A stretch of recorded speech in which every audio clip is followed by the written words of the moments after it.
জুম্মার দিনে মসজিদে গিয়ে সর্বপ্রথম 2 রাকাত সালাত আদায় করবেন। কি করবেন? 2 রাকাত সালাত আদায় করবেন। ঢুকে মসজিদে বসবেন না, কোনো রকম বসার সুযোগ নেই। 2 রাকাত নামাজ পড়েই তবে বসতে হবে আপনাকে, এটা যেন মাথায় থাকে। কি বললাম বুঝলেন? যে কোনো ভাবে হোক, খুতবা চলুক, আজান চলুক, ইমাম সাহেব মেম্বারে বসে থাক, যে অবস্থায় থাক, ঢুকেই প্রথমে 2 রাকাত সালাত আদায় করবেন, তারপরে বসবেন। আর আপনাকে আরেকটা কাজ বলে দিচ্ছি, 2 রাকাত নামাজ হয়ে যাবার পরেই মসজিদটা একবার ডান দিকে বাম দিকে সামনে পিছনে তাকিয়ে দেখে নেবেন যে মসজিদের ভিতরে কোনো অপরিচিত মেহমান আছে কিনা। যদি মেহমান কেউ থাকে, মাদ্রাসা থেকে বিল বই নিয়ে আদায় করতে এসেছে, কোনো লোক অভাবী তার বেটির বিয়ের জন্য এসেছে, অবশ্যই নামাজের শেষ হলেই তার হাতটা ধরে বলুন, ভাই আমার বাড়িতে চলুন, খাওয়া দাওয়া করবেন, ডাল ভাত কিছু। এটা একটা বড় আমল। এটা কি? হ্যাঁ, বড় আমল। মানুষ ক্ষুধার্তকে খেতে দেওয়া কি বড় আমল। আপনার কাছে বিনীত অনুরোধ, আপনার স্ত্রীকেও এটা বলে দেবেন যে জুম্মার দিন অন্তত পক্ষে আমাদের বাড়িতে 1-2 লোক খাবে, সেই হিসাবে তুমি তরকারি রান্না করবে। 2, জুম্মার দিনে মাছ মাংস বাজার থেকে সপ্তাহে 1 দিন যদি খান আপনি, মাছ বা মাংস খাই তো আমরা সকলেই, সপ্তাহে 1 দিন 2 দিন মাছ মাংস খাই। আপনাকে বলছি আপনি জুম্মার দিনে খাওয়ার চেষ্টা করুন। মাছ গোশ বাড়িতে যখনই রান্না করবেন আপনার স্ত্রীকে বলবেন জুম্মার দিনে রান্না করতে, কারণ মসজিদে মেহমান চলে এলে আপনার মেহমানদারিটাও ভালো করে হয়ে যাবে। তাহলে আপনার আর কোনো সমস্যা থাকলো না, মেহমানদারি করবেন, এটা আপনার জন্য কাজ। যদি বলছেন এ ভালো কাজ করতে পারবো না, চলুন ওই যে রুমাইসাকে আল্লাহ নবী সাল্লাল্লাহু আলাইহি ওয়াসাল্লাম জান্নাতের ভিতরে দেখলেন। কেন? আল্লাহর নবী বলছেন, ফজরের নামাজের পরে আবু তালহাকে ডেকে, ও আবু তালহা, আমি তোমার বিবিকে জান্নাতের ভিতরে দেখে এলাম, তুমি তার কারণটা কি বলো? আবু তালহা বলছেন, ইয়া রাসূলুল্লাহ, এমন কোন ভালো আমল আমার স্ত্রীর নাই, আমারও নাই, তবে একটা আমল একদিনের কথা মনে আছে, সেটা হচ্ছে এই, আমি মসজিদের ভিতরে বসেছিলাম, আপনিও ছিলেন, হঠাৎ করে মেহমান চলে এলো। বিশ্বনবী বললেন, আবু তালহা, এই মেহমানের জন্য খাওয়া দাওয়ার ব্যবস্থা করো, আমার বিবিদের বাড়িতে চলে যাও। আবু তালহা বলছেন, ইয়া রাসূলুল্লাহ, আপনার 11 জন বিবির বাড়িতে আমি সেদিন গিয়েছিলাম, একজনের বাড়িতে কোনো খাবার ছিল না। আবু তালহা আবার মসজিদে ঢুকলেন। বিশ্বনবী বলছেন, আবু তালহা, তুমি কি আমার বিবিদের বাড়িতে কোনো খাবার পেয়েছো? আবু তালহা বলছেন, ইয়া রাসূলুল্লাহ, এক মুঠো খাবার পেলাম না, আপনার 11 জন বিবির বাড়িতে কোনো খাবার নাই। 11 জন বিবির বাড়ি, আল্লাহ রসুলের কোনো খাবার নাই। আল্লাহ নবী তখন মুখ্যমন্ত্রী। কি তখন? মদিনার মুখ্যমন্ত্রী। মদিনার মুখ্যমন্ত্রীর বাড়ির স্ত্রীদের খাবার নাই। আমাদের যদি হতো এখনকার দিনে, কালকে আন্ডার প্যান্ট পরে ঘুরতো, সবাই দেখেছে আন্ডার প্যান্ট পরে ঘুরতো, ছেঁড়া লুঙ্গি পরে, এদিক ওদিক করে ভোটে জিতে পঞ্চায়েত হয়ে গেছে বা প্রধান হয়ে গেছে, দেখছি বুলেট গাড়ি নিয়ে চাপছে, ভ্রর ভ্রর করছে। সালা টাকা আসে কোথা থেকে রে? হ্যাঁ, যদিও প্রধান হয়ে যায় তা 4 চাকা মেরে ঘুরছে, টাকা কোথা থেকে আসে? তুমি তো কালকে ছেঁড়া আন্ডার প্যান্ট পরে ঘুরছিলে, টাকা কোথা থেকে আসে? কেউ যদি এমএলএ হয়ে যায়, ও তো আর মাটিতে পা দেয় না, হেলিকপ্টারের উপরে ঘুরছে, ঘুরছে কি ঘুরছে না? আর মদিনার মুখ্যমন্ত্রীর বাড়িতে খাবার নাই। আল্লাহু আকবার। মেহমান এসেছে, তা আল্লাহ নবী আবু তালহাকে বলছেন, আমার বিবিদের বাড়িতে একবার যাও, খাবার টাবার আছে কিনা একবার গিয়ে দেখে এসো। খাবার দেখতে গেল। আবু তালহা বলছেন, আল্লাহ নবীর তখন 11 জন বিবি, কারো বাড়িতে খাবার নাই, ভরা মজলিস। আল্লাহ নবী উঠে দাঁড়ালেন, উঠে বলছেন, কে আছো? কে? মেহমানের মেহমানদারি করাবে, আল্লাহ তার পানির কূপে বরকত দিবে, আল্লাহ তার খাজুরে বরকত দিবে, আল্লাহ তার অর্থতে বরকত দিবে। কে আছো?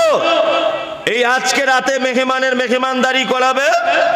আবু তালহা উঠে হাত দুটো তুলে দিয়ে বলছেন, লাব্বাইক আল্লাহ রসুল, আমি প্রস্তুত, মেহমানদারি আমি করাবো। আল্লাহ নবী সাল্লাল্লাহু আলাইহি ওয়াসাল্লাম বলছেন, তাহলে আবু তালহা তুমি মেহমানকে নিয়ে বাড়ি চলে যাও। ঘটনাটা শুনুন কত মজার।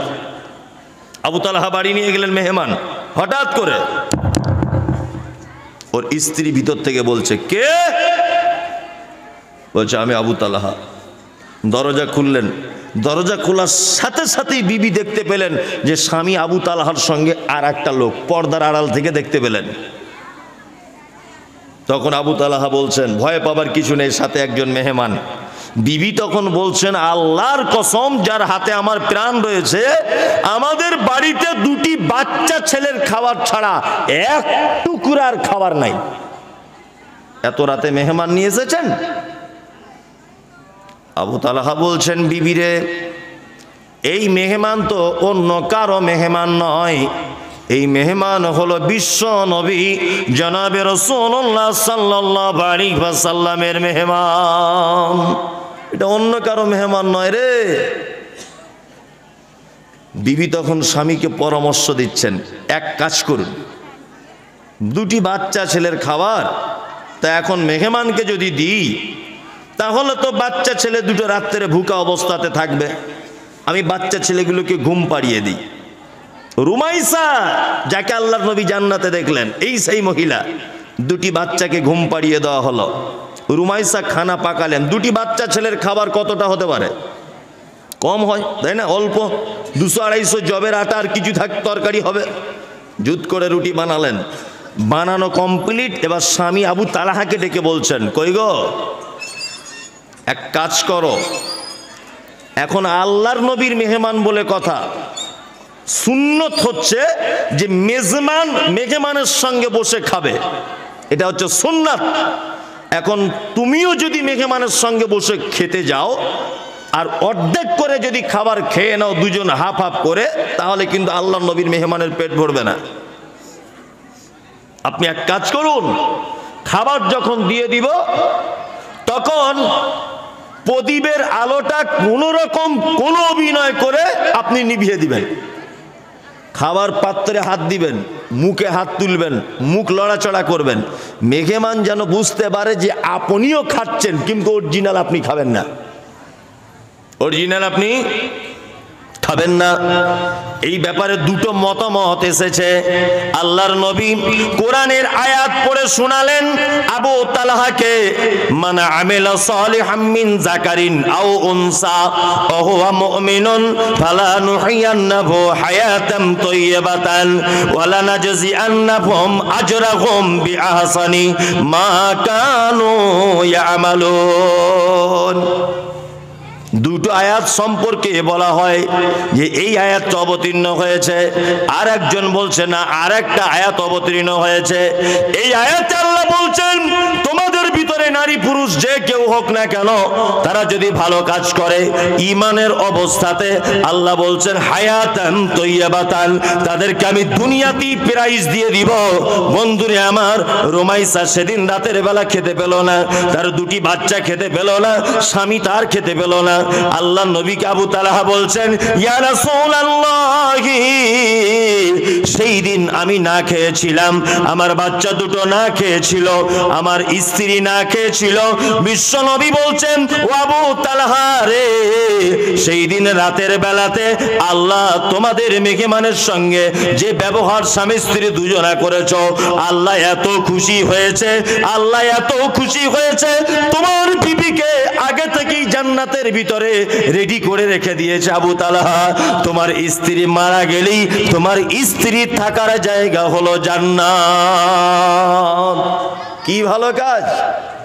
মেহমানের সঙ্গে ভালো ব্যবহার করে। তাই আপনার বইয়ের কি চরিত্র? মসজিদ থেকে একটা মেহমান শুক্রবারে ধরে বাড়ি নিয়ে যান, তা ও আপনাকে এই ভাষাটা বলবে, আর লোক এত লোক ছিল কেউ চোখে দেখতে পেল না, তুমি চোখে দেখতে পেলে, ফালতু ঝামেলা করছো কেন? এসব বলে কি বলে না, ফালতু কেন ঝামেলা করছো? অথচ রুমাইসার বাড়িতে ফ্রিজ ছিল না, গ্যাসে রান্না হতো না, হতো না, চুলাতে রান্না, কাঠের আলো। আপনার স্ত্রী এক সপ্তাহ আদা রসুন একসাথে মিক্সচার মেশিনে বেটে ফ্রিজে রেখে দেয়। তাই না? 5 কেজি মাংস একসাথে কেনেন, ফ্রিজে রেখে দেন, তারপরেও আপনার বাড়িতে একটা ভিখারি ভিক পায়, খাবার পায়? পায় না। আল্লাহ তুমি এ জাতিকে বোঝার তৌফিক দান করো, আমিন আমিন। আল্লাহ তাআলা বলেছেন, কি বলছেন? যে তোমাদের ভিতরে কেউ যদি আমল করে সে যেন কি আমল করে? ভালো আমল করে, আমলে সলেহ করে। আমলে সলেহ আপনাদেরকে আমি 2-3টি বলে দিলাম। আল্লাহ আপনাকে আমাকে সকলকেই আমল করার তৌফিক দান করুক, আমিন। তারপর আল্লাহ তাআলা বলছেন, ওয়াল আজিজুল গফুর, নিশ্চয়ই আল্লাহ মারাত্মক জবরদস্ত ক্ষমতাশীল। তারপরে আল্লাহ তাআলা গফুর, ক্ষমাওশীল, ক্ষমা করে দেন। অনেক বেশি পাপ হয়েছে, হ্যাঁ? ব্যভিচার করেছেন, সুদ খেয়েছেন, হারাম খাচ্ছেন, খুব বেশি পাপ হয়ে গেছে, ভয় লাগছে, তাই না? কোনো ভয়ের কারণ নেই। এই মুমতাজুল ইসলাম বলছি, ভয় পাবেন না। আপনার পাপ করতে করতে করতে যদি উহুদ পাহাড় সমপরিমাণ হয়ে যায়, আপনার পাপ যদি পৃথিবীর জমিন থেকে একেবারে আসমান পর্যন্ত যদি আপনার পাপ হয়, শুধু মসজিদে গিয়ে নামাজের পরে সবাই যখন ঘুমিয়ে যায় রাতের বেলা 2 রাকাত নামাজ পড়ে একবার শুধু কেঁদে দিয়ে চোখের পানি 2 ফোঁটা ফেলে দেন, আল্লাহ তাআলা দেখবে না তোমার পাপ কত বড়। তোমার 2 ফোঁটা চোখের পানির কারণে তোমার বিগত দিনের সব পাপ আল্লাহ ইচ্ছা করলে ক্ষমা করে দিতে পারেন। কোনো অসুবিধা নেই, পাপ করেছেন তাই কি, কোনো অসুবিধা নেই, কোনো টেনশন নেই, ক্ষমা করতে পারে কে? আল্লাহ। আল্লাহ তারপরে বলছেন, আল্লাযী খালাকাস সাবআ সামাওয়াতিন তিবাকা, আমি আল্লাহ 7 তবক আসমান স্তরে স্তরে, 1 তলা 2 তলা এইরকম করে করে আমি আল্লাহ সুবহানাহু ওয়া তাআলা বানিয়েছি। মা তারা ফি খালকির রহমানি মিন তাফাউত, তোমরা কি দয়াময় আল্লাহ সৃষ্টিতে কোনো ডিফারেন্স দেখতে পাও? আল্লাহ সৃষ্টিতে কোনো ত্রুটি আছে? শুধু ত্রুটি নয়, এক আজীব সৃষ্টি আল্লাহ সুবহানাহু ওয়া তাআলার, আজীব সৃষ্টি। আজীব সৃষ্টি কেমন? সেটা হচ্ছে এই, আপনি মসজিদে বসে আছেন ফজরের নামাজের পর, আপনার মেয়ে আছে 4টা, আপনার একটা মেয়ে এসে বলছে, আব্বা মা তোমাকে ডাকছে। আপনি গলার আওয়াজ শুনে বুঝতে পেরে যাবেন এটা আমার বড় মেয়ে নাসিমা, তাকে দেখা লাগবে না। আপনি দূর থেকে গলার আওয়াজ শুনেই বুঝতে পেরে যাবেন এটা আমার বড় মেয়ে, নাম হলো তার নাসিমা। নাসিমা ডেকে বাড়ি চলে গেল, আপনি বাড়ি যাননি, ইমাম সাহেবের সাথে বসে বসে গল্প করছেন। আবার 10 মিনিট পরে আর একটা মেয়ে এলো, আব্বু মা তোমাকে ডেকেছে। আপনি দ্বিতীয়বার মেয়ের গলার আওয়াজটা শুনলে বুঝতে পেরে যাবেন এটা আমার মেজো মেয়ে, নাম তার কারিমা। তারপরে আর একটা মেয়ে এলো, সে আপনাকে আব্বু বলে ডাকলো, আপনি বুঝতে পেরে যাবেন এটা আমার 3 নম্বরের মেয়ে, নাম তার সাফিয়া। 4 নম্বরে আর একটা মেয়ে ডাকতে এলো, আপনি তার গলার আওয়াজ শুনে বুঝতে পেরে যাবেন এটা আমার ছোট মেয়ে, নাম হলো তার আয়েশা। বন্ধুরে আমার, আপনারই বীর্য থেকে তৈরি হয়েছে 4টে মেয়ে, আপনার স্ত্রীর পেট থেকেই 4টে মেয়ে জন্ম নিয়েছে। আপনার স্ত্রীর পেটে এও ছিল 9 মাস, ও ছিল 9 মাস, আর একজন ছিল 9 মাস, আর একজন ছিল 10 মাস। একই টাইমে একই বাড়িতে একই বাপ মায়ের ঔরসে তৈরি হয়েছে, কিন্তু 4টে মেয়ে, তার 4 রকমের গলার আওয়াজ, একজনের সঙ্গেও আর একজনের গলার আওয়াজের মিল নাই। শুধু এই নয়, আপনার বড় মেয়ে নাসিমা, সে যেন বেশি করে তেঁতুল খেতে পছন্দ করে। আপনার মেজো মেয়ে কারিমা, সে যেন গরুর গোশত পছন্দ করে, আর একজন সাদা জিনিস পছন্দ করে, আর একজন লাল জিনিস পছন্দ করে, আর একজন সাদা মাটা চলতে পছন্দ করে, আর একজন একটু ফ্যাশন ভাবে চলতে পছন্দ করে। কারোর সাথে কারোর চেহারার মিল নাই, কারোর সাথে কারোর রকমের মিল নাই, কারোর সঙ্গে কারোর ভাবতালের কোনো কিছুর মিল নাই, কারোর সঙ্গে কারোর রুচির মিল নাই, কারোর সঙ্গে কারোর চলাফেরার মিল নাই। ওই জন্য কবি বলেছে, মিলে নাই রে চেহারাতে আর নেই কো গলার সুরে, মিলে নাই রে চেহারাতে আর নেই কো গলার সুরে, অদ্ভুত তোমার কারিগরি খোদা দেখেছি সোহাগে ভরে। একটা মেশিনে যদি একটা জিনিস যদি বার হয় আর একটা জিনিস হবে না, অন্য ডাইস ব্যবহার করতে হবে। কিন্তু আমার আল্লাহ বলছে একটা মেশিনের ভিতরে একজনকে করেছি লম্বা, আর একজনকে করেছি বেঁটে, আর একজনকে করে দিয়েছি কালো, আর একজনকে করে দিয়েছি অন্ধ, আর একজনকে করে দিয়েছি লম্বা। একটা মায়ের পেট থেকে এই রকম 20 রকমের বাচ্চা আমি আল্লাহ ইচ্ছা করলে জন্ম দিতে পারি। মিমতাফাউত, এক জায়গাতেও আমার সৃষ্টিতে কোনো গন্ডগোল দেখতে পাবে না। আল্লাহ সৃষ্টিতে গন্ডগোল আছে? কোন জায়গাতে গন্ডগোল দেখতে পাবেন না। আল্লাহু আকবার, সব জায়গাতেই মিল। আসলে এখন যদি এখানে কাবা শরীফের ইমাম সাহেব বক্তব্য রাখে না, তবু আর লোক থাকবে না। 12টা বেজে গেলে লোক থাকে, 10টাতে বক্তা তুলতে হবে, 12টা পর্যন্ত জলসা হবে। কি বললাম বুঝলেন? এখন শীত পড়ছে, তারপরে বড় কাজ সামনে একটা আগামীতে। আগামী বলতে আর মোটামুটি 4 ঘন্টা পরই একটা ফরজ ইবাদত আছে, তার নাম ফজরের সালাত। কি বললাম বুঝলেন? এখানে যদি রাত্রি 1:30-2টা পর্যন্ত বসে থাকেন, ফজরের সালাত আর আদায় করতে পারবেন? ঘটনা কেমন হবে? ঘটনা হবে মাথায় টুপি, পাছা ফাঁকা, সারা রাত জলসা করে, জলসা শুনে মাথায় টুপি দিয়ে বসে আছে, ফজরের বেলা কারোর দেখা নাই। মসজিদের ইমাম সাহেবের ঘুম ভাঙবে কিনা তার ঠিক নাই। জি, তা ওই জন্য 12টার ভিতরে জলসা ছেড়ে দিতে হবে, যেইখানেই হোক। আল্লাহ তাআলা তারপরে বলছেন ফারজিল বাসার, তোমরা আর একবার তোমাদের দৃষ্টিটাকে ফেরাও। হাল তারা মিন ফুতুর, তোমার দৃষ্টি কি হবে? কোন রকমের ফাটল, কোন রকমের কোনো কিছুই খুঁত আমার সৃষ্টিতে দেখতে পাবে না। তারপর আল্লাহ বলছেন সুম্মারজিল বাসারা কাররাতাইনি ইয়ানকালিব ইলাইকাল বাসারু খাশিয়ান ওয়া হুয়া হাসির। তুমি তৃতীয়বার আবার তোমার দৃষ্টিটা তুমি আসমানের দিকে দেখো, জমিনের দিকে দেখো, পশু পাখির দিকে দেখো, কোন জায়গাতে আমার সৃষ্টির ভুল দেখতে পাবে না। তোমার সৃষ্টি বরং লজ্জিত হয়ে, অপমানিত হয়ে তোমার কাছে ফেরত আসবে। আল্লাহ তাআলা বলছেন ওয়ালাকাদ যায়্যানাস সামাআদ দুনিয়া বিমাসাবিহা ওয়া জাআলনাহা রুজুমান লিশ-শায়াতিন ওয়া আতাদনা লাহুম আযাবাস সাঈর। এই যে আকাশটা আমরা দেখতে পাই, এই আকাশ থেকে অনেক সময় রাতের বেলা মাঠে ঘাটে দেখতে পাবেন যে আগুনের ফুলকি চলে আসে মাটির দিকে। দেখেছেন এগুলো? দেখতে পান কখনো কখনো? আল্লাহ এই কথা কোরআন মাজিদে নোট করে দিয়ে বলছেন আমি আসমানটাকে সাজিয়েছি তারকা দিয়ে, দুনিয়ার আসমানকে। আর আরেকটা জিনিস করেছি, ওই তারকার ভিতর থেকে আমি এক রকমের আলো বা আগুন, ওটা সৃষ্টি করেছি শয়তানকে মারার জন্যে। মাঠে ঘাটে যখন ওইটা দেখা যায় তখন আমরা কি বলি? উল্কাপাত হচ্ছে। অনেক সময় অনেকজনা বলে তারা খসে খসে পড়ছে। তার পাগল কোথাকারে, একটা তারা যদি খসে পড়ে সারা পৃথিবী ধ্বংস তছনছ হয়ে যাবে। কি বলছি বুঝতে পারছেন? তারা নয়, ওটা এক ধরনের শয়তানকে মারার জন্য আল্লাহ সুবহানাহু ওয়া তাআলা ওই তারার ভিতর থেকেই আগুন সৃষ্টি করেছেন। কিসের কারণে? শয়তানের কারণে। ওয়া আতাদনা লাকুম আযাবাস সাঈদ। আর শয়তান তার জন্য রয়েছে চিরস্থায়ী কোথায়? জাহান্নাম। আল্লাহ সুবহানাহু ওয়া তাআলা বলছেন রুজুমান লিশ-শায়াতিন ওয়া আতাদনা লাহুম আযাবাস সাঈদ। আর শয়তানদের জন্য আমি কি করে রেখেছি? সাঈর নামক একটা জাহান্নাম। যাই হোক,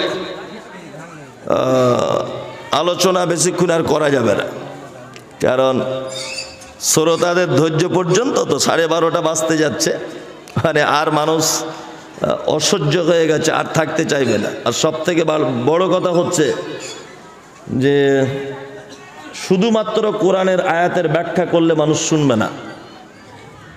এমন জামানা এসেছে শুধু যদি কোরআনের ব্যাখ্যা করছি, আচ্ছা বলুন তো, আমি শুধু কোরআনে একটা একটা আয়াত পড়ছি আর তার ব্যাখ্যা বিশ্লেষণ করছি, তো ভালো লাগবে না। ভালো লাগবে কি না? ভালো লাগবে কিছু রস, তাই না? কিছু হাস্য কৌতুককর কথা, এইগুলো হলে ভালো লাগবে। অনেক সময় অনেক সময়তে সোশ্যাল মিডিয়াতে বড় বড় আলেমরা ফতোয়া দিচ্ছে। কি ফতোয়া দিচ্ছে? যে বক্তা 2 ঘন্টা বক্তব্য রাখে, 2 ঘন্টা বক্তব্য রাখে, সঠিক হাদিস কোরআন যদি বলতে বলা হয় তাহলে 2 ঘন্টা টাইম এসে বক্তব্য দিতে পারবে না। সলিড কথা যদি বলা হয়, হ্যাঁ, 60টা কথা হলে 2 ঘন্টা বলতে পারবে, একটা বিষয়ের উপরে পারবে না, তাই না? পারবে না। কিন্তু আমি দেখতে পাচ্ছি যে আমি যদি শুধুমাত্র কোরআন মাজিদের তরজমা করে করে শোনাই, আচ্ছা বলুন কোরআনের থেকে আর উত্তম কোনো কথা আছে? দেখবেন একটা একটা করে আয়াত বলবো, তার ব্যাখ্যা বিশ্লেষণ আর তার মানেটা করবে, একটা লোক এখানে বুঝবে না। ফতোয়া দেওয়া খুব সহজ, বাস্তবে আনা খুব কঠিন। এই কারণে ভালো লাগবে না। এখানে শিক্ষিত মানুষ বসে আছে, চাষি মানুষ আছে, অশিক্ষিত মানুষ আছে, কিছু গোপাল ভাঁড়ো আছে যারা কিছুই বুঝে না, বসে থাকতে হয় আছে। হ্যাঁ, ওরা ভালো বক্তা কাকে বলে? ওই যে অমুকের বউ আর অমুকের মেয়ে এইসব বললে ও একটু হাসবে, জুট করে হাততালি দেবে, শালা কঠিন বক্তা। হ্যাঁ, ও এটা বোঝে। আর যারা অরিজিনাল ইমানদার আল্লাহ বলা, তারা কোরআন ছাড়া আর কিছু শুনতে চাইবে না, কিচ্ছু শুনতে চাইবে না। আমি দেখেছি যে জায়গাতেই কোরআনের আলোচনা করতে যাই মানুষ সেখান থেকে বিমুখ হয়ে যায়। আর আমাদের উপরে সারা পৃথিবীতে যত বিপর্যয়, যত আল্লাহর পক্ষ থেকে আযাব, বান্দাদের পক্ষ থেকে যত অত্যাচার, তার একটাই মাত্র কারণ কি? 2টো জিনিস থেকে আমরা দূরে চলে এসেছি। 1 পবিত্র আল কোরআন, 2 নম্বর হচ্ছে মুহাম্মদ সাল্লাল্লাহু আলাইহি ওয়াসাল্লামের পদ্ধতি ও কথা। এই 2টা জিনিস থেকে আমরা সরে এসেছি বলে আজকে আমাদের মুসলিমদের এই অবস্থা। কি বললাম বুঝলেন তো? এই অবস্থা আজকে মুসলমানদের।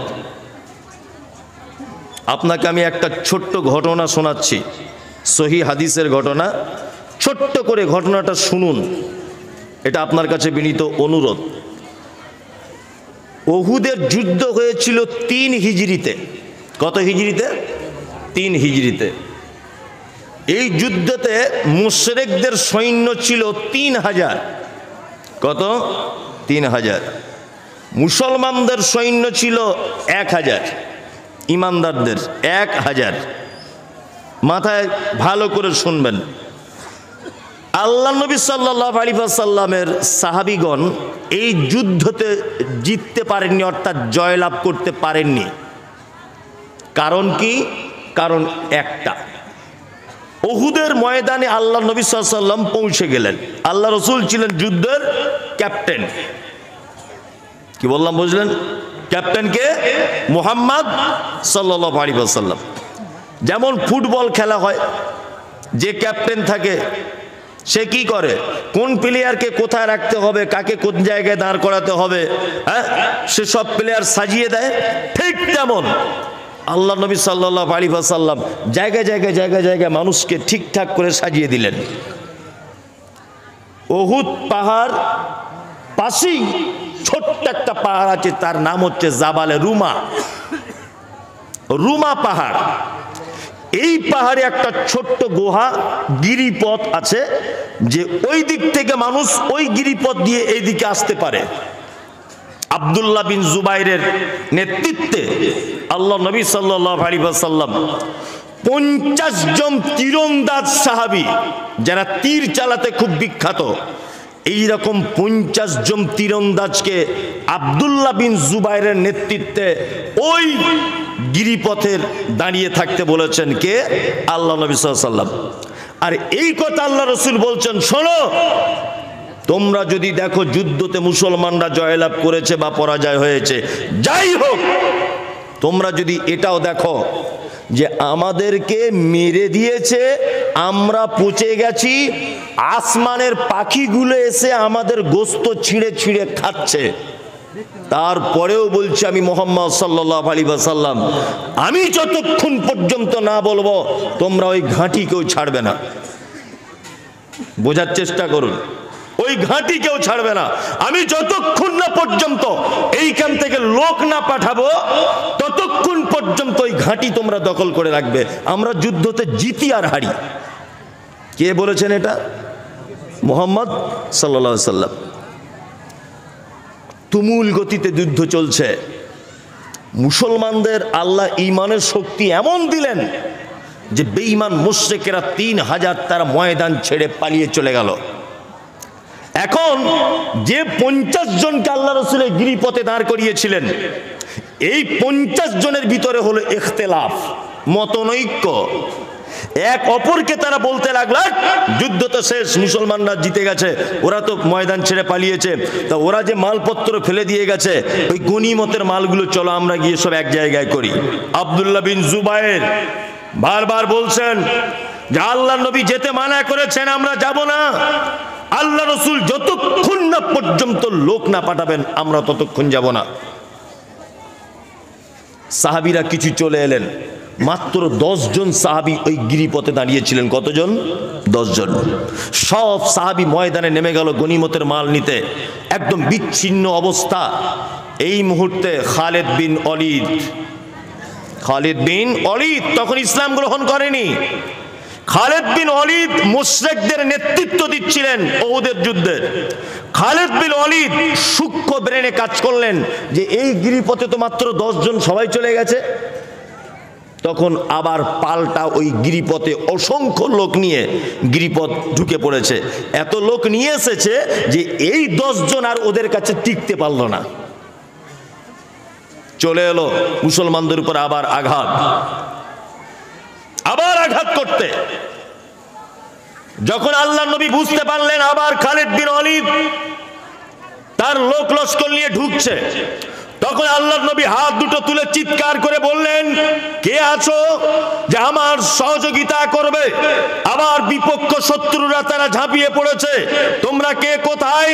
তখন সাহাবায়ে কেরামগণ বুঝতে পারছেন আবার বিপদ ঘুরিয়ে এসেছে। আল্লাহর নবী বলেছেন, আজকে যদি উহুদের মাঠে তোমরা যদি আমার রক্তকে যদি কেউ বাঁচিয়ে দাও, তোমরা যদি আমাকে যদি বাঁচিয়ে দাও, আর তোমরা আমার পক্ষে হয়ে যদি আমাকে সাপোর্ট করো, আমি মুহাম্মদ সাল্লাল্লাহু আলাইহি ওয়াসাল্লাম বলছি তার জন্য জান্নাতের জামিনদার আমি হলাম। কে আছো? তাড়াতাড়ি এসো। সাহাবায়ে কেরামগণ এসে ঝাঁপিয়ে পড়লেন, একেবারে ঝাঁপিয়ে পড়লেন। আল্লাহ রসুলকে মারার জন্য চেষ্টা হলো, মারতে যাচ্ছেন, আল্লাহ রসুলকে মারবেন এরকম অবস্থা। মুসআব বিন উমায়ের বলে একজন সাহাবী, যার হাতে ইসলামের পতাকা ছিল।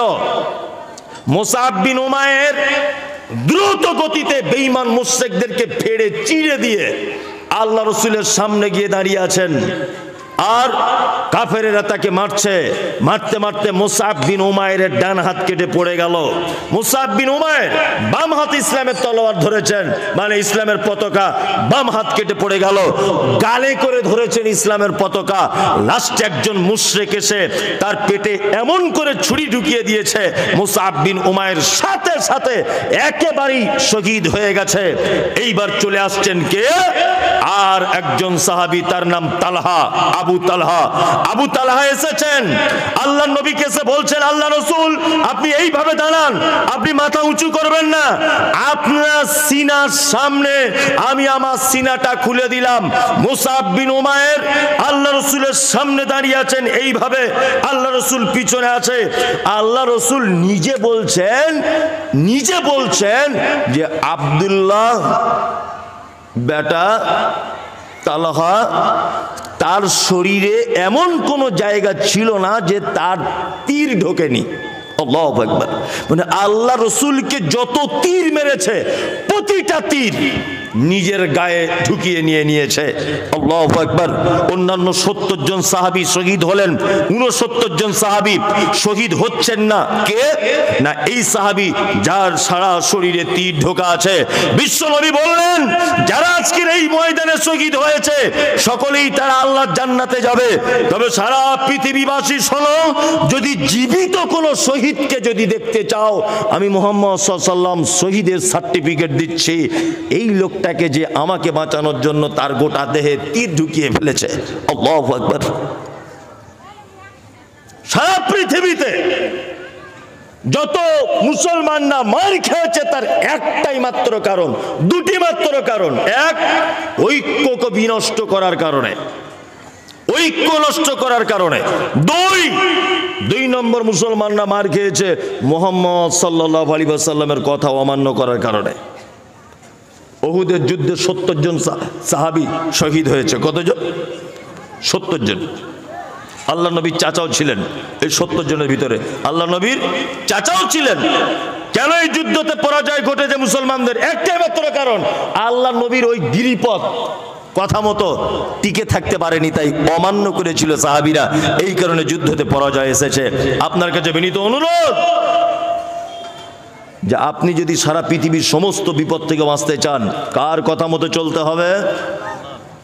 আল্লাহ এবং মুহাম্মদ সাল্লাল্লাহু আলাইহি ওয়াসাল্লামের কথা মতো কি চলা লাগবে। চলছি তো? চলছি? হ্যাঁ, চেষ্টা করছি, তাই না? ইনশাল্লাহ যে চেষ্টা করছি। দেখুন ভাই, একটা কথা বলি, বয়স তো হয়ে গেল ৬০ বছর, আর তো টিকিট খুব বেশি দিন হলে ৫ বছর আছে। এখনো যদি বলেন চেষ্টা করছি, তাহলে আর কবে ভালো হবেন? আর কবে ভালোটা হবেন বলুন তো? আপনার আর টাইম আছে? আর টাইম নেই, টাইম শেষ। বিনীত অনুরোধ, আপনি যদি নিজেকে বাঁচাতে চান, পরিবারকে বাঁচাতে চান, জাতিকে যদি বাঁচাতে চান, একটাই মাত্র রাস্তা, আল্লাহ যেভাবে চলতে বলেছেন সেভাবে চলুন। মুহাম্মদ সাল্লাল্লাহু আলাইহি ওয়াসাল্লাম যে পদ্ধতিতে জীবনযাপন করতে বলেছেন সেই পদ্ধতি অবলম্বন করুন, তাহলে বাঁচার একটা পথ আছে, তাছাড়া নাই। যারা এখানে বসে আছেন, আপনাদের কাছে আমার খুব বিনীত অনুরোধ যে এটা মাদ্রাসার কে জলসা না মসজিদের? মাদ্রাসার। আচ্ছা, মাদ্রাসার জলসা। আলহামদুলিল্লাহ, আপনারা আর্থিকভাবে সকলে দিয়েছেন। রাত্রি এখন 12:30 বাজে।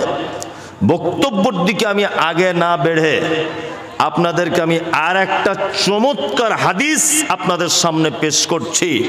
সেটা হচ্ছে এই, যারা আমরা এখানে বসে আছি, আল্লাহ নবীকে ভালোবাসি সবাই? সবাই সবাই, কেউ বাদ যান না, সবাই তো সবাই ভালোবাসেন। চলুন একটা চমৎকার হাদিস বলি। কিছু লোক বুঝতে পেরেছে যে এবার মনে হয় মৌলভী সাহেব টাকা পয়সা কিছু চাইবে। আমি টাকা পয়সা চাইবো না, আমি শুধু হাদিসটা আপনাদের সামনে পেশ করব। হাদিস বর্ণনা করছেন, নাম হলো তার আম্মাজান আয়েশা। বাপের নাম কি? না, বাপের নাম হলো আবু বকর। মায়ের নাম কি? মায়ের নাম হচ্ছে উম্মে হানি। আয়েশা কে?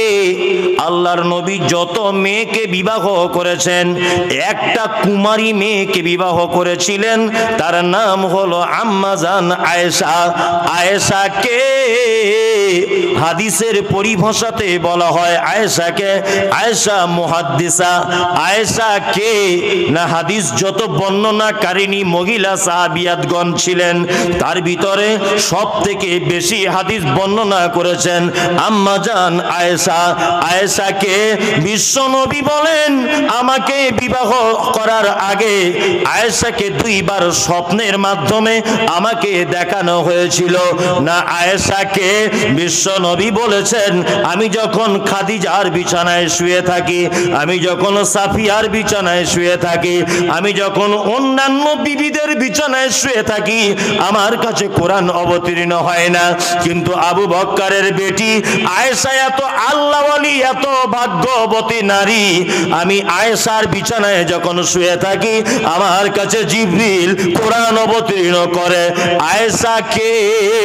না, আয়েশার জীবনীতে বলা হয়েছে বিশ্বনবীর বিবি আয়েশা জীবনে 11,000 মেয়েকে তিনি কোরআনের হাফেজা তৈরি করেছিলেন। শুধু এখানেই ক্ষান্ত নয়, আয়েশাকে আল্লাহর নবী আদর করে ডাকতেন, নাম দিয়েছিলেন তার হুমায়রা। হুমায়রা মানে লাল কালারের পরিষ্কার। এই আয়েশা হাদিস বর্ণনা করেছেন। হাদিসটা পাবে কোথায় না সহিহ বুখারীতে হাদিসটা আছে। হাদিসও বর্ণনা করেছেন আয়েশা। কোন বিবি নবীজিকে করিলেন জিজ্ঞাসা, ও গো নবী তব সাথে দেখা হবে কার? নবী বলে দুনিয়াতে হাত লম্বা যার। মা আয়েশা বলে এ কথা যখন শুনিলাম কানেতে, কাঠখণ্ড লয়ে হাতে লাগিলাম মাপিতে। দেখিলাম ও বিবি সাউদার হাত লম্বা বলি, আমার মুখেতে ও গো পড়ে গেল কালি। হাত লম্বার অর্থ পরে পারিলাম বুঝিতে, দান ধন যারা করে এই দুনিয়াতে। তারে পরে জয়নাবে সে নবীজিকে কয়, কেন জয়নাব আল্লাহ রাস্তায় বেশি করে ক্ষয়? এ গ্রামের মানুষ শোনো হাদিসটি বুখারীর। জয়নাবে আনন্দ আর আয়েশার মুখ ভারী। আম্মা জান আয়েশা বিশ্ব নবীকে ডেকে বলছেন, ও দয়ার নবী গো, কিয়ামতের দিনে লক্ষ কোটি মানুষ যেদিন এক জায়গায় থাকবে, আপনার সঙ্গে প্রথমে কার দেখা হবে? আল্লাহর নবী আয়েশার কথা বললেন না, খাদিজার কথা বললেন না, হাসান হুসাইনের কথা বললেন না, ফাতেমার কথা বললেন না, কারো কথা নবী আমার বললেন না। নবী বললেন, আয়েশা রে, ওর সাথে আমার প্রথমে দেখা হবে। লোকটিকে না যার হাত লম্বা, তার সাথে দেখা হবে। আয়েশা অল্প বয়সের মেয়ে, ব্যাপারটা বুঝতে পারলেন না। একটা কাঠের লাঠি নিয়ে বিশ্ব নবীর অন্যান্য বিবিদের হাতগুলো মাপতে শুরু করে দিলেন। দেখা গেল আল্লাহ নবীর আর একজন বিবি, নাম হলো তার সাউদা। সাউদার হাতটা লম্বা হয়ে গেছে। আম্মা জান আয়েশা কাঁদো কাঁদো কণ্ঠে বিশ্ব নবীকে বলছেন, ইয়া রাসূলুল্লাহ, তাহলে কি আপনার সঙ্গে আমার আর দেখা হবে না? বিশ্ব নবী বলছেন, আয়েশা রে, ওই রকম লাঠি দিয়ে মেপে হাত লম্বা নয়। দান ধন যারা করে এই দুনিয়াতে, আয়েশা শুনে রেখে দাও, যারা দানের ব্যাপারে হাত লম্বা করে দেয়, সাদকার ব্যাপারে যারা হাত লম্বা করে দেয়, আমি নবী বলছি কিয়ামতের দিনে ওই লোকটার সাথে প্রথমে আমার দেখা হয়ে যাবে। প্রথম দেখা হবে নবীর সাথে কার? নবী বলছেন যার হাত লম্বা, তার দানের ব্যাপারে। এটা একটা বুখারী হাদিস আপনাকে বললাম। এই ব্যাপারে তো হাদিস গাদা গাদা আছে দানের ব্যাপারে, বলতে সময় সাপেক্ষের ব্যাপার। যাই হোক, বিরক্ত আমি আর করছি না। আপনাদের কাছে আমার একান্ত অনুরোধ, আর একটা ঘটনা আমি আপনাদেরকে বলবো, 5 থেকে 7 মিনিট বলবো।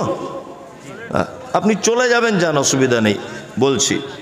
আচ্ছা, আল্লাহর নবী সাল্লাল্লাহু আলাইহি ওয়াসাল্লাম পৃথিবী থেকে চলে গিয়েছিলেন যেদিন, সেই দিনটা কি বার ছিল? এই আল্লাহর নবী, আলেমরা বললে হবে না, আল্লাহর নবী পৃথিবী থেকে যেদিন চলে গিয়েছিলেন সেটা কি বার ছিল? বিসমিল্লাহ।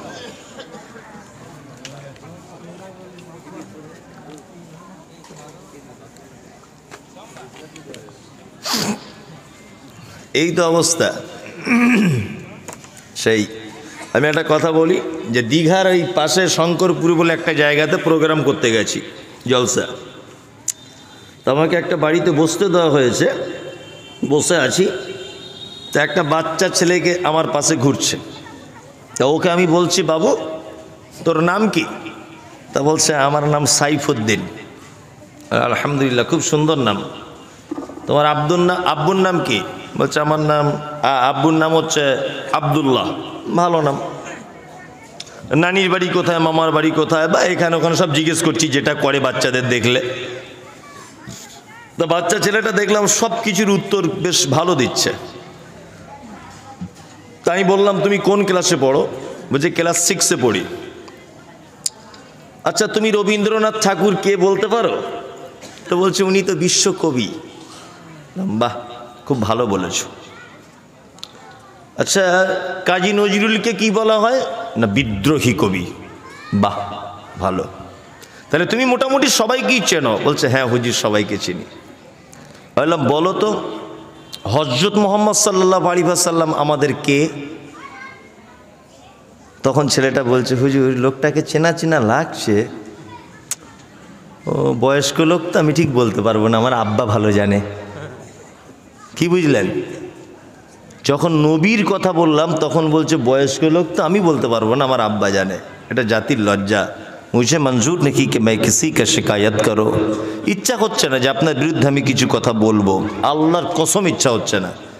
এটা কষ্ট পাচ্ছি আমি যে আমাদের নবী যার জন্য মুসলিমরা জীবন দিতে প্রস্তুত, সেই লোকটা পৃথিবী থেকে কিবারে চলে গেছে এতটুকু জ্ঞান আপনাদের নেই।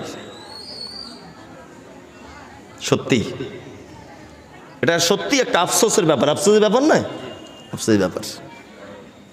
এটা হিন্দু লোক যদি এই ঘটনাটা জানে যে আপনি জানেন না, তো জিভ কাটবে। দিনটা সত্যিই ছিল সোমবার। একজন ভাই বলেছেন সোমবার, সোমবারের আগে বৃহস্পতিবার আল্লাহ নবী সাল্লাল্লাহু আলাইহি ওয়াসাল্লাম অসুস্থ ছিলেন। জীবনের শেষ নামাজ জমাতে পড়িয়েছেন মাগরিবের নামাজ। মাগরিবের নামাজে 2 রেখাতে তেলাওয়াত করেছিলেন সূরা মুরসালাত। শেষ যে আয়াত তিনি তেলাওয়াত করেছিলেন সূরা মুরসালাতের, তার বাংলা আরবিটা হচ্ছে এই, ফাবি আইয়ি হাদিসিম বাদাহু ইউমিনুন। আল্লাহ বলতে চাইছেন এরপরেও কি তোমরা অন্য কোন কিতাবের উপর ঈমান আনবে? এই আয়াত জীবনের শেষ তেলাওয়াত করেছেন বিশ্বনবী মুহাম্মদুর রাসূলুল্লাহ সাল্লাল্লাহু আলাইহি ওয়াসাল্লাম। নামাজ পড়ে মাগরিবের বাড়ি চলে এলেন। টাইম হলো এশার। হযরতে বেলাল আযান দিচ্ছেন, হাইয়া আলাস সালাম। আল্লাহ রাসূল আয়েশাকে বলছেন, আয়েশা একটু অজুর পানি দাও। আল্লাহ রসুলকে অজুর পানি দেওয়া হলো। আল্লাহ রসুল সাল্লাল্লাহু আলাইহি ওয়াসাল্লাম অজু করলেন। অজু করে অজ্ঞান হয়ে গেলেন, বেহুশ হয়ে গেলেন। আবার হুঁশ চলে এলো। দ্বিতীয়বার আবার আয়েশাকে বলছেন, আয়েশা একটু পানি দাও। আয়েশা আবার পানি দিলেন। আল্লাহ রসুল আবার অজু করলেন। আবার অজু করার পরে আবার বেহুশ হয়ে গেলেন। তৃতীয়বার অজু করলেন এশার নামাজ পড়তে যাবেন বলে। শরীর ভালো নেই। আল্লাহর নবী আবু বক্করের দিকে ইশারা করে বলছেন, আবু বক্কর তুমি যাও ইমামতি করো। হযরত আবু বক্কর যাচ্ছেন বটে কিন্তু মন চাইছে না, কারণ আল্লাহ রসুল তখন বেঁচে আছেন। আল্লাহ রসুল বেঁচে থাকা অবস্থায় 17 ওয়াক্তের ইমামতি করেছেন হযরত আবু বক্কর সিদ্দিক। কত ওয়াক্তের? 17। বৃহস্পতিবার আর মসজিদে যেতে পারলেন না, শুক্রবারও যেতে পারেননি। শনিবারের দিন একটু সুস্থতা বোধ করলেন। 2 জন সাহাবীর কাঁধে ভর দিয়ে আল্লাহ রসুল মসজিদে নববীর ভিতরে ঢুকছেন। তখন হযরত আবু বক্কর সিদ্দিক রাদিয়াল্লাহু তাআলা আনহু জোহরের নামাজের ইমামতি করছিলেন। কোন নামাজের? জোহরের। আল্লাহ রসুল ঢুকছেন বুঝতে পেরে আবু বক্কর পিছন দিক দিয়ে চলে আসার জন্য চেষ্টা করলেন। আল্লাহ রসুল আবার আবু বক্করকে বললেন, আবু বক্কর ওইখানেই দাঁড়াও, ইমামতিতে দাঁড়াও। ইমামতিতে দাঁড়িয়ে আছেন। আল্লাহ নবীকে নিয়ে আবু বক্করের বাম দিকে বসিয়ে দেওয়া হলো। আল্লাহ রসুল হয়ে গেলেন ইমাম, আবু বক্কর হলেন মুকাব্বির। ইসলামের প্রথম মুকাব্বির কে? না, আবু বক্কর সিদ্দিক রাদিয়াল্লাহু তাআলা আনহু। জোহরের নামাজ পড়ে বাড়ি এলেন। সর্বপ্রথম বাড়িতে এসে আয়েশাকে জিজ্ঞাসা করছেন। সত্যি মাঝখানে একটা কথা আপনাকে বলি, আল্লাহ যাদের আপনাদের টাকা দিয়েছে, হজ যদি করতে নাও পারেন অন্তত একবার উমরাটাও করে আসুন। আল্লাহু আকবার। যখন আল্লাহ রসুলের কবরটা দেখবেন, চোখের পানিতে আপনার জামা কাপড় সব ভিজে যাবে। এই যে আমার সামনে একটা ছেলে বসে আছে, এই যে এই মঞ্জুর, এ আর আমি এই 1-1.5 মাস আগে দুজনে মিলে গিয়েছিলাম উমরাতে। আপনাদের দিনাজপুরে অনেক লোক গিয়েছিল আমার সাথে, এই আপনাদের এলাকারই। সত্যি ওখানে না গেলে বোঝা যাবে না যে কি দৃশ্য। আল্লাহু আকবার। আল্লাহ রসুল শুয়ে আছেন, তারপরে আবু বক্কর, তারপরে আছেন ওমর, তার আরেকটু সাইতে বাকিউল গারকাদ, জান্নাতুল বাকি যেটাকে বলছে, 10,000 সাহাবীর কবর। হযরত উসমান গনি রাদিয়াল্লাহু তাআলা আনহুর কবর দেখলাম। উহুদের ময়দানে ৭০ জন সাহাবী শহীদ হয়েছিলেন। সেই উহুদের ময়দানে ৭০ জন সাহাবীর কবরের সামনে দোয়া করে এসেছি। আল্লাহু আকবার। এসব জায়গায় না গেলে বুঝতে পারবেন না, না গেলে বোঝা যাবে না। যখনই যাই তখনই লোকজন নিয়ে তবে যাই। আবার ইনশাল্লাহ মানে রমজানের ঈদের 10 দিন 12 দিন পরে আবার যাব ইনশাল্লাহ। কেউ যেতে চাইলে আমাদের সঙ্গে যোগাযোগ করবেন, একসঙ্গে যাব। আর আলেমদের সঙ্গে গেলে উমরা করতে খুব সুবিধা হয়, খুব সুবিধা, মজা পাওয়া যায়, ইতিহাসটা জানা যায়। ঈদের 15 দিন 10 দিন পরে আমি যাব ইনশাল্লাহ। কেউ গেলে আমার সঙ্গে যোগাযোগ করবেন। যে কথা বলছিলাম, তা আল্লাহ রসুল আয়েশাকে বাড়িতে এলেন। আয়েশাকে বলছেন, আয়েশা আমাদের বাড়িতে টাকা পয়সা কিছু আছে? তখন আম্মাজান আয়েশা বলছেন, আল্লাহ রসুল বাড়িতে টাকা পয়সা তেমন কিছু নেই, 9টা সোনার কয়েন আছে। তখনকার দিনে সোনার পয়সায় চলতো। সোনার পয়সাকে বলা হয় দিনার, আর চাঁদির পয়সাকে বলা হয় দিরহাম। কি বললাম বুঝলেন? তা সোনার দিনার আছে 5টা থেকে 9টা। তা আল্লাহ নবী সাল্লাল্লাহু আলাইহি ওয়াসাল্লাম বলছেন, আয়েশা ছি ছি ছি ছি ছি, তুমি এখনো দান করে দিলে না 9টা পয়সা রেখে দিয়েছো? আরে কোন নবীর জন্য এটা উচিত নয় যে এত নিকৃষ্ট জিনিস বাড়িতে রেখে আল্লাহর সঙ্গে সাক্ষাৎ করবে। আয়েশা তুমি যদি দান করে দিতে তাহলে আমি মারা যাবার পরেই আমি আল্লাহর কাছে এর বিনিময়ে পেয়ে যেতাম। তার মানে আল্লাহ রসুল পৃথিবীর সম্পদ, রেখে যাওয়া সম্পদকে সব থেকে নিকৃষ্ট বলেছেন। কি বললাম বুঝলেন? টাকা পয়সা যা কিছু রেখে যাবেন এটা নিকৃষ্ট সম্পদ। উৎকৃষ্ট কি? আজকে আপনি মাদ্রাসায় যেটা দিয়ে দিয়েছেন এটা হচ্ছে উৎকৃষ্ট সম্পদ। বিনীত অনুরোধ, রাত্রি 1টা বাজতে যাচ্ছে, আপনি দয়া করে, আমি মুসাফির, আমার হাতে আপনি মাদ্রাসার জন্য কিছু সহযোগিতা করুন। আল্লাহ আপনাকে এর প্রতিদান দেবে। আমি আর 5 থেকে 7 মিনিট আছি, 5 থেকে 7 মিনিট, বেশি নয়। আর আপনারা মজলিস ভাঙার দোয়া বলে যাবেন, এটা আপনাদের কাছে অনুরোধ। তাছাড়া এতক্ষণ যে নেকি পেয়েছেন হাদিসে আছে এই নেকি বাতিল হয়ে যাবে যদি মজলিস ভাঙার দোয়াটা না বলেন।